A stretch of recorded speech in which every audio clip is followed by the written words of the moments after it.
All right, so in the last video, we saw how the empire was created by Babur and made truly great by Akbar, who not only made the empire bigger, he turned it to a very well ran, very fair, very tolerant empire.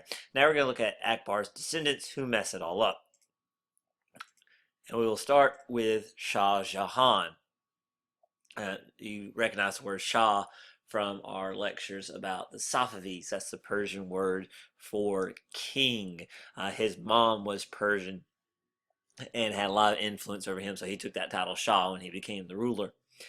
Anyway, Shah Jahan, he does some stuff that at first seems awesome when you first think about it, but has negative, lasting consequences. For instance, he made the empire bigger by conquering the Deccan Plateau, right in the center of India, which sounds good. He made the empire bigger, just like Akbar did.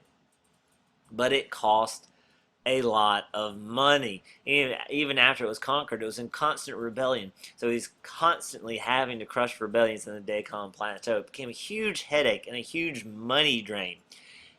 He invested in construction projects, which can be good if it's things that are tremendously useful, like roads and bridges and canals and things of that nature. But that's not what he invested it in. He invested it in a tomb for his favorite wife. It's called the Taj Mahal. We're going to look at it in close detail later. That too cost a lot of money. And what do governments do when they need more money? They raise taxes, which makes no one happy. So he spent a lot of money in war. He spent a lot of money on construction projects. So he has to raise the taxes. And then to add to it, there was widespread famine in the kingdom as well. So the empire it's in a rough shape. It's falling apart. And because of that, Shah Jahan's own son rebels against him, overthrows Shah Jahan, and actually imprisons Shah Jahan for the rest of his life. That son is called Aurangzeb. So Aurangzeb overthrows Shah Jahan because the empire is in such a poor state. But Aurangzeb doesn't make it any better.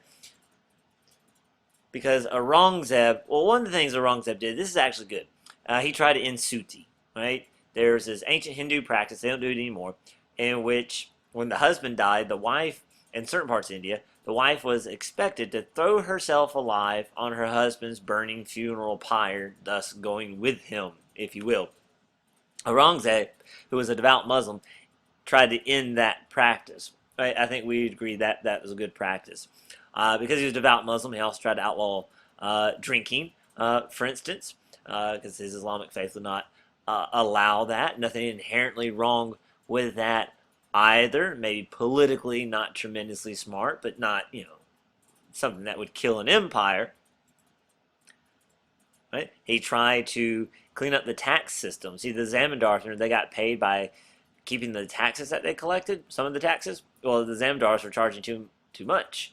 And keeping all the extra. During Shah Jahan's reign, they could get away with it because Shah Jahan wasn't paying attention to it.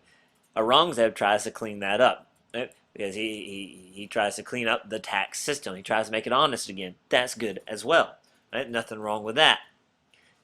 That's where he messed up. He becomes intolerant because he reverses what Akbar did. He begins to actively persecute the Hindus. He brings back the religious tax that Akbar got rid of. He does not allow for the building of new Hindu temples like Akbar did. He does not allow for the repair of Hindu temples like Akbar did. And besides being, I think, morally wrong to persecute someone because of their religion, politically, this was not a good idea because within the empire, the majority of the population are Hindus. So you've made the majority of the population angry, and they rebel. And because they rebel, the empire weakens, and that allows the British to begin to move in and slowly take over India.